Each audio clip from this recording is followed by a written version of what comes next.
इस वीडियो में हम बात करेंगे नेटवर्क के इश्यूज जैसे नो सर्विस, इमरजेंसी की दिक्कत और या फिर कई बार 4G का नेटवर्क आपका फ़ोन कवर नहीं कर पाता है। और हम जानेंगे मेगाहर्ट्ज़, पावर एम्पलीफायर्स और 2G, 3G, 4G के बारे में और नेटवर्क बैंड्स के बारे में, LT, वोल्टी में क्या डिफरेंस है और डुप्लेक्सर्स, FDD, TDD, हर बारीक चीज़ के बारे में हम इस वीडियो में पढ़ेंगे। और एक्चुअली हम ये जो सेक्शन आप देख रहे हैं ये नेटवर्क का सेक्शन हो सकता है एक आधा IC दूसरी तरफ लगा हो, लेकिन हम इसी पूरे सेक्शन पे आज बात करेंगे और रिपेयर के बारे में भी बताऊंगा, लेकिन वो सबसे लास्ट में। और ये देखिए Realme का C1 का कोई मेरे पास बॉक्स पड़ा था, इसमें कुछ लिखा हुआ है जैसे GSM 850-900 मेगाहर्ट्ज़ और 1800 और 1900 मेगाहर्ट्ज़। ये आपका 2G के लिए वर्क करता है। ये फ्रीक्वेंसी नीचे लिखा है WCDMA यानी 3G के लिए वर्क करते हैं आपके बैंड्स जो हैं बैंड 1, बैंड 5, बैंड 8 इस फ़ोन में, जो ये फ़ोन का बॉक्स है इस फ़ोन में। और नीचे FDD और TD सब के बारे में बात करेंगे। सबसे पहले देखिए मेगाहर्ट्ज़ को हम समझ लेते हैं। मान लीजिए ये एक रेडियो है अपने पास और एक रेडियो स्टेशन वाला जो होता है वो हमको बोलता है कि 99.9 मेगाहर्ट्ज़ पे आप हमें सुन सकते हैं। जैसे ही हम अपने रेडियो में सेट करते हैं मैनुअली 99.9 मेगाहर्ट्ज़, तो अपने रेडियो में साउंड्स जो भेजे हुए हैं रेडियो स्टेशन से वो हमको सुनने लगते हैं। एक्चुअली में ये जो कनेक्शन है ये मान लीजिए एक ही तरह से काम करता है कि रेडियो स्टेशन वाला आपको सिग्नल्स भेजता है और जब आप उस पर्टिकुलर उस फ्रीक्वेंसी पे अपने रेडियो को सेट करते हैं तो आपको वो सुनाई देता है। ट्रांसमिट जब रेडियो वाला करता है तो उसे हम बोलेंगे TX और जब आपका रेडियो रिसीव करता है तो उसे हम बोलेंगे RX। जैसे हम किसी को कॉल करते हैं तो हम क्या कर रहे हैं TX ट्रांसमिट, और जो रिसीव कर रहा है वो है RX। तो हम अपने सेल फोन में समझते हैं इस चीज़ को। मान लीजिए अपना सेल फोन का टावर है या आपका सेल फोन है, और जो सबसे पहले मैं बता दूं कि ये जो एयरटेल, जियो, आइडिया ये अलग अलग बैंड्स अलग अलग फ्रीक्वेंसी पे काम करते हैं, इसलिए फ़ोन को इतने सारे बैंड्स और ये फ्रीक्वेंसीज 2G के लिए अलग से, 3G सब कुछ इस फ़ोन में आपको देना पड़ता है। इस चीज़ को समझने के लिए ये बेसिक ज़रूरी है। सबसे पहले GSM को देखेंगे। GSM यानी global system for mobile communication, और ये जो है 2G के लिए वर्क करती है फ्रीक्वेंसी जो यहाँ पे लिखी हुई है। MHz का मतलब है मेगाहर्ट्ज़। मेगाहर्ट्ज़ को आप समझिए, मेगाहर्ट्ज़ का मतलब है मिलियन वेव पर सेकंड। एक सेकंड में जब आपका सेलफोन टावर 1 मिलियन वेव्स छोड़ता है उसका मतलब होता है 1 मेगाहर्ट्ज़। तो ये 850 और 900 मेगाहर्ट्ज़ लो बैंड फ्रीक्वेंसी है, लो फ्रीक्वेंसी है, ज़्यादा डाटा कैरी नहीं कर सकते। तो उसमें आपको कॉलिंग अच्छी मिल जाती है लेकिन डाटा आपका पुअर रहता है। और 2G का नेटवर्क बहुत दूर तक जैसे कवर करता है, बहुत लार्ज एरिया कवर कर लेता है। कई बार आप ट्रैवल कर रहे होते हैं तो आप अपने सेलफोन को 2G भी कर सकते हैं, उसमें आपको नेटवर्क की ज़्यादा पॉसिबिलिटी रहती है कॉलिंग के लिए, पर डाटा यूज़ नहीं कर सकते ज़्यादा। और उसके बाद देखिए FDD यानी frequency division duplex, long term evolution, LT का मतलब है, और उसमें बैंड्स बताए हुए हैं। मान लीजिए आप किसी से फ़ोन पे बात कर रहे हैं दूसरे पर्सन से, आपका कनेक्शन आपके सेल फोन के टावर जो टावर होता है उसके साथ होता है। 2 तरह की फ्रीक्वेंसी होती है, अपलिंग और डाउनलिंग। एक जिससे आप जो बोल रहे हैं दूसरे को सुनाई दे रहा है, एक वो, और एक वो जो जिससे दूसरा बोल रहा है और आपको सुनाई दे रहा है। ये FDD में होता है, फ्रीक्वेंसी डिवीज़न डुप्लेक्स में। अपलिंग और डाउनलिंग 2 फ्रीक्वेंसी काम करती है सेम टाइम पे। तो मान लीजिए ये कोई भी बैंड हो सकता है, बैंड 1, बैंड 2, जिसके अंदर ये फ्रीक्वेंसी आती है। जैसे इसमें मान लीजिए ये बैंड 1 है एज एग्जांपल, तो उसमें डाउनलिंक के लिए अलग फ्रीक्वेंसी है, अपलिंक के लिए अलग। इसमें स्पेशली वीडियो बना दूंगा। तो इस चीज़ को समझिए, इन दोनों को मिला के हमने एक बैंड में डाल दिया, इसको बोल दिया बैंड 1। हर बैंड में अलग फ्रीक्वेंसी रहती है। तो इस चीज़ को आप समझ गए होंगे, ये गवर्नमेंट का काम है कौन सा बैंड किसके लिए काम करता है। और देखिए इसके बाद TD टाइम डिवीज़न, जिसमें बैंड 38, बैंड 40, बैंड 41, ये एक्चुअली आपके हाई फ्रीक्वेंसी के बैंड्स हैं जिसमें बहुत फ्रीक्वेंसी रहती है, आपका डाटा बहुत स्पीड में चलता है। इसमें 4G काम करता है आपका। तो आप समझ गए होंगे कि FD का मतलब है फ्रीक्वेंसी डिवीज़न डुप्लेक्स और TD का मतलब है टाइम डिवीज़न। ये एक ही फ्रीक्वेंसी पे चलती है टाइम डिवीज़न वाला सिस्टम जो है। और सबसे पहले रिपेयरिंग करते टाइम आपको थोड़ा ध्यान रखना है कि आपकी जो नेटवर्क वायर है वो प्रॉपरली कनेक्टेड है या नहीं। ये एक बोर्ड देख लीजिए, ये एक ओप्पो का बोर्ड है जिसमें आप देख सकते हैं एक WTR 2GPA 4GPA लगा है। ये M2 सैमसंग का बोर्ड है जिसमें एक ट्रांस रिसीवर 2 PFO लगे हैं। इसी तरह से ये 3 IC लगे होते हैं, 4 हो सकते हैं लेकिन पावर के लिए कुछ और वर्क हो सकता है, लेकिन हम इसी पे बात करेंगे जो भी नेटवर्क में रहते हैं, जो मैंने देखे हैं जो अपने हैं। और देखिए ये कोई वीवो का बोर्ड था और ये रेडमी का है। इसमें एक पावर एम्पलीफायर इधर लगा है, दूसरा इधर लगा दिया। बोर्ड के दूसरी साइड लगा सकते हैं, इसमें कोई घबराने की ज़रूरत नहीं है कि इसमें 2 ही लगे हैं और आपका हो सकता है कोई IC दूसरी साइड लगा हो। ये आपका कोई रियलमी का बोर्ड है जिसमें आप देख सकते हैं यहाँ पे 3 IC लगे हैं और 1-2 बोर्ड ये बोर्ड है, ये भी कोई शायद रियलमी का है। इसमें भी आप देख सकते हैं तीनों एक साइड पे लगे हैं। तो सबसे पहले देखिए ये वाला IC WTR ट्रांस रिसीवर कुछ भी कह सकते हैं आप इसको, ये यहाँ पे लगा है जो एज एन एग्जांपल बता देता हूँ मैं आपको। और दूसरा IC जो आपका 4G के लिए और ट्रांसमिटिंग के लिए यहाँ पे लगा है 4G एम्पलीफायर जिसको बोलते हैं पावर एम्पलीफायर 4LT। और उसके बाद देखिए तीसरा IC जो यहाँ पे लगा होता है, इससे आपकी एंटीना कनेक्ट होती है और ये है पावर एम्पलीफायर बैंड स्विच। ये GSM के लिए डायरेक्ट वर्क कर सकता है। तो देखिए सबसे पहले इससे एंटीना जो अटैच होती है ये वही IC है। उसके बाद इससे बहुत सारी पिन आउट्स निकलती हैं जो इन सभी बैंड्स, इन सभी फ्रीक्वेंसीज़ के लिए अलग अलग होती हैं। सबसे पहले हम बैंड टाइम डिवीज़न वाले, जैसे हमारे 4G के जो हाई स्पीड वाले बैंड्स हैं उनकी बात करते हैं। ये जो ट्रैक होते हैं सभी, इन पे आपको लिखा हुआ मिलेगा TRX यानी ट्रांसमिट और रिसीविंग। तो ये सारे जो पिन आउट्स आप देख रहे हैं ये एक्चुअल में अलग अलग बैंड्स के लिए हैं, मीडियम बैंड, हाई बैंड, लो बैंड।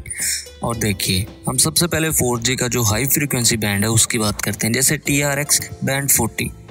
यहाँ से जो फ्रीक्वेंसी जाएगी बैंड पास फिल्टर में जाएगी सबसे पहले, उसके बाद आपके पावर एम्पलीफायर में चली जाएगी जो 4G के लिए लगा है। इस बैंड पास फिल्टर को आप बाईपास भी कर सकते हैं।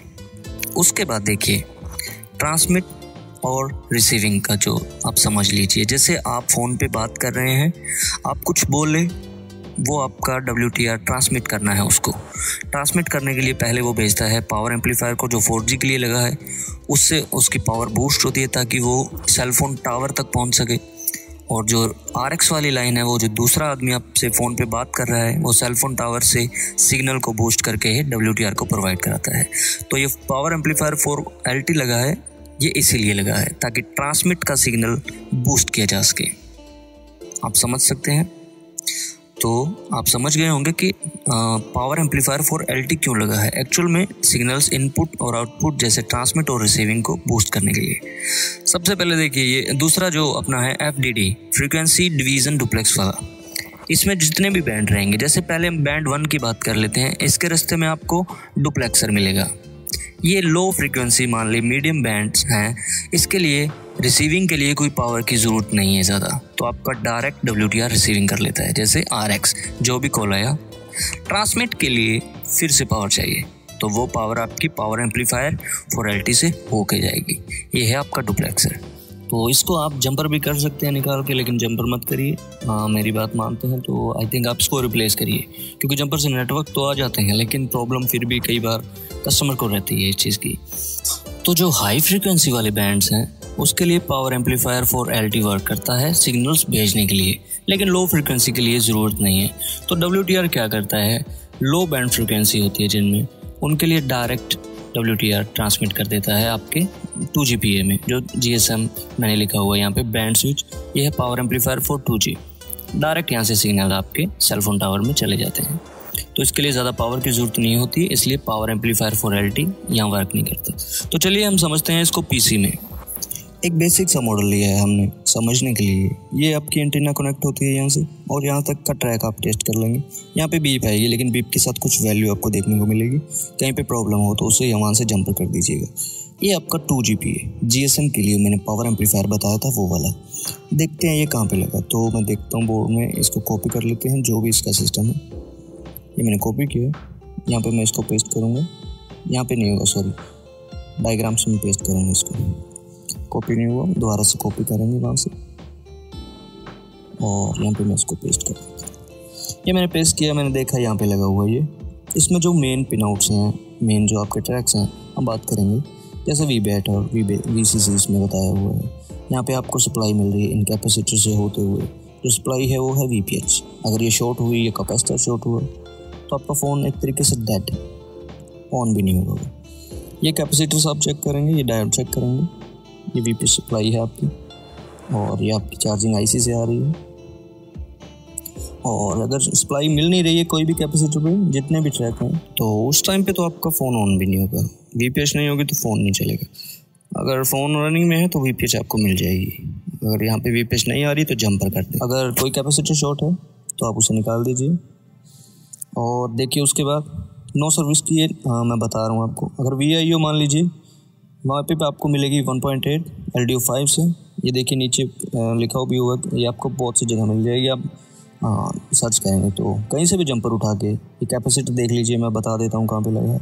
ऐसे इस लाइन पे लगा है ये कैपेसिटर, पेस्ट किया मैंने, ये देखिए ये लगा कर यहाँ पे 1.8 आपको मिल जाएगी। नहीं मिलती है तो कोई और सेम LDO से, LDO5 से कहीं से भी जंपर कर दीजिए। उसके बाद दूसरा देखते हैं उसमें कौन सी मेन सप्लाईज हैं। ये है आपकी सीरियल डाटा क्लॉक, ये आपकी CPU कंट्रोल से हैं। और उसके बाद देखिए नीचे HB इन, हाई बैंड इन, लो बैंड इन, ये आपका GSM के लिए वर्क करता है, पावर एम्पलीफायर। तो हम देखते हैं इस पर क्या लिखा है आगे। ये देखिए GSM हाई बैंड, यानी 1800 और 1900 मेगाहर्ट्ज़ की जो GSM में मैंने आपको पिक्चर में सबसे पहले दिखाई थी, उसके लिए ट्रांसमिट सीधा WTR से यहीं से ट्रांसमिट कर दिया जाएगा सिग्नल। जो भी आप बोलोगे कॉल पे वो यहाँ से सीधा ट्रांसमिट। अगर आपका फ़ोन 2G पे काम कर रहा है तो वो 2G 3G 4G में जो लो बैंड्स रहते हैं, जैसे ये लो बैंड्स थे, इनमें फ्रीक्वेंसीज है जो लो बैंड है, जैसे बैंड 5, बैंड 8, बैंड 20, इनमें लो फ्रीक्वेंसी होती है। तो ये डायरेक्ट आपका WTR यहीं से भेज देता है सिग्नल। और अगर जिस बैंड में हाई फ्रीक्वेंसी होती है, जैसे मैंने बताया था जो बैंड 40 है आपका 4G के लिए वर्क करता है ज़्यादा, तो उसमें हाई फ्रीक्वेंसी, इसके लिए ज़्यादा पावर चाहिए। तो ये देखिए इसके रास्ते में मैंने बताया था एक बैंड पास फिल्टर लगा है, इसको आप यहाँ से उठाइए जंपर, यहाँ कर दीजिए अगर प्रॉब्लम है तो। उसके बाद आगे चलते हैं, इसमें देखते हैं और क्या है। तो ये आपका डायरेक्ट चला जाता है इसमें, हाँ RF, जो 4G के लिए मैंने बताया था। ये RF ही लिखा है क्योंकि ये रेडियो फ्रीक्वेंसी के ICs होते हैं। एक्चुअल में ये 4GPA बोला जाता है इसको। और आप देख सकते हैं इसके ट्रैक पे लिखा है हाई बैंड 2 इनपुट। और उसके बाद देखिए हाई बैंड है जो, इसकी कोई रिसीविंग और ट्रांसमिटिंग का भी ट्रैक होगा। तो ये देखिए हाई बैंड रिसीविंग, तो ये ट्रैक आपका जा रहा है सीधा WTR में रिसीविंग के लिए। जो भी सामने वाला व्यक्ति या फिर टावर से आपके सिग्नल्स आते हैं WTR को भेजे जाते हैं इस 4GPA से। ये देखिए WTR के लिए जा रहा है। तो इन ऐसे ही रीड करते हैं स्कीमेटिक को, और मैं आपको आगे बताता हूँ आपको किस तरह से हर चीज़ काम कर। जैसे हम दूसरी एक बैंड 1 के बारे में भी मैंने एनिमेशन में आपको समझाने की कोशिश की थी, और इसमें और मेन सप्लाईज भी बताता हूँ मैं आपको कौन सी है। तो हम दोबारा से चलते हैं अपने इसी IC में, इसको मैं यहाँ पर पेस्ट कर देता हूँ। ये देखिए हम वापस आए, तो इसमें हमने एक बैंड 1 भी देखा था जो एक TDD टाइम डिवीज़न के लिए था, सॉरी FDD था फ्रीक्वेंसी डिवीज़न के लिए। यहाँ पे एक डुप्लेक्सर लगा है, ये देखिए TX, ये TX की लाइन है जो आपकी आ रही है 4GPA से। ट्रांसमिट करने के लिए सिग्नल्स में ज़्यादा बूस्ट करना पड़ता है, इसलिए ट्रांसमिट जो है आपके 4GPA से किए जाते हैं। ये आपकी जा रही है सीधा WTR में। देखिए रिसीविंग की लाइन है, ये ट्रांसमिट आपका करेगा वो वाला क्या कहते हैं उसको 4GPA, जो आपका LT के लिए मैंने बताया था। ज़्यादा पावर की ज़रूरत होती है तो वहाँ पे ट्रांसमिट करता है आपका ये 4GPA। इसकी वोल्टेज आपने देख ली, इसकी देख लीजिए WTR की। यहाँ पे LDO4 से आ रही है 1.8 और LDO1 से आ रही है 1 वोल्ट। इसको देखने के लिए आपको सबसे पहले देखिए मैं डायग्राम इसमें जाता हूँ डायग्राम में ये कोड जो है कॉपी कर लेता हूँ, उसके बाद इसके यहाँ पे पेस्ट किया और इसके जो ये ओपन हुआ, ये इसका कंट्रोल है टोटली। ये एक सेक्शन है, कंट्रोल है इसका, और भी होंगी, ये आपके कंट्रोल में जाती हैं। और ये देखिए TX डाटा 1 2 3 4, ये वो हमने देखा 2GPA में जाता है ट्रैक ट्रांसमिट के लिए, ये 4G में जाता है, ये भी 2G में जाते हैं ऊपर लगता है।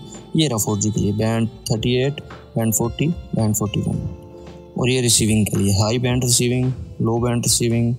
इसमें और भी बहुत कुछ है, DRX पाथ हैं वगैरह, तो कोई अगली वीडियो में आपको बताऊंगा हर चीज़ के बारे में।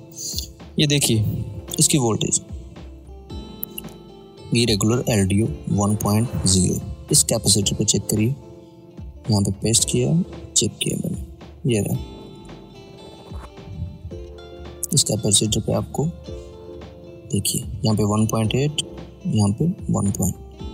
इन रेजिस्टेंस होके जाती है, सब कुछ आपको देखना है। तो कितना ही WTR बदल लें आप, और सही से अगर वोल्टेज नहीं आ रही या फिर कोई ट्रैक में प्रॉब्लम है, तो आप उसका सल्यूशन ऐसे थोड़ा सा आपको टेक्निकली बताने की मैंने कोशिश की, किस तरह से बैंड्स में काम करते हैं, बैंड 40, 38, 41, इस तरह से हर चीज़ बताने की मैंने कोशिश की। यहाँ पे आपको मैंने ये इससे भी बताया कि स्कीमेटिक में कैसे पढ़ना है। ट्रैक्स पहले चेक कर लीजिए, 4G काम नहीं कर रहा तो 4G के जैसे बैंड 38, और आपको मेगाहर्ट्ज़, जितने मेगाहर्ट्ज़ हाई फ्रीक्वेंसी वाले बैंड HB लिखा होता है वहाँ पे, सभी को चेक कर लीजिए।